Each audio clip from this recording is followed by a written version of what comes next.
What's up, guys? I'm here with Elysia Davis from Adidas. Elysia, please tell us what your title is with Adidas. And Sure, I'm a basketball sport researcher on the Adidas innovation team. Okay. So what kind of work does a.I.T do to help bring the Crazy Light 2 to life? Sure, a lot of the work that we did was really for the original Crazy Light 1, and that was a lot of understanding how we can construct shoes in a lighter way, how we can optimize the strength components to be really strong but also lightweight. That was a lot of the stuff the innovation team did pre-Crazy Light 1. Now when we had Crazy Light 2, it was more of taking what we made, looking back into the vault a little bit. Was there any new innovations that we came up with that we didn't implement that maybe through a little bit more work can be put into Crazy Light 2? So it's a little bit looking back, but also just refining what we did with Crazy Light 1. Great. How difficult was the Crazy Light 2 development process compared to the original? Well, yeah, similar to that point, we did a lot of the hard, rigorous testing. When you come up with something as disruptive as Crazy Light 1, we're really hard on it. We tested it a little bit more than we would a conventional shoe, extended wear testing, advanced lab testing, and we already had that defined and we understood lightweight construction more. So now when you're going into Crazy Light 2, it's trying to push it a little bit further, refine it, make it better, because you have a little bit more time and all that background knowledge. Great. Talk about the new aerodynamic 3-layer sprint web and the asymmetrical sprint frame technology on the shoe. Yeah, the sprint web changed a little bit from Crazy Light 1. It's now a 3-layer composite structure that's really quite strong. The Crazy Light 1 sprint web was just 2 layers bonded together. I think Robbie really was inspired by kind of fast design, aerodynamic design as a way to communicate fast to the consumer. He looked at a lot of car designs and you saw some inspirational images earlier.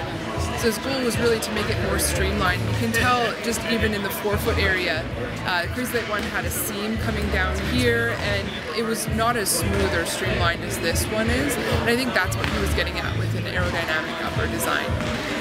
The sprint frame is really an evolution of the first sprint frame. The structure underneath, the ribs and the structural elements for torsion and midfoot support are quite similar.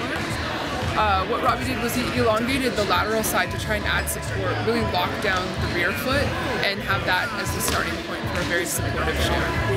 Great.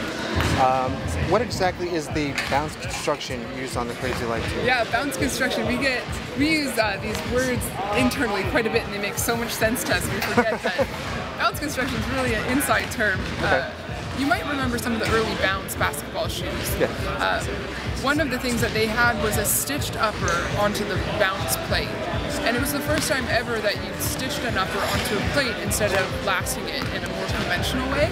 And that's how the term kind of stuck. It was from the original bounce shoes. Okay. So the bounce construction really refers to the sprint web upper being stitched onto the sprint frame. Okay. How do you test for things as small as the circle eyelets on the Crazy Light 2? Yeah, we do have a lot of tests at Adidas. Even for eyelets, we have a pull strength test.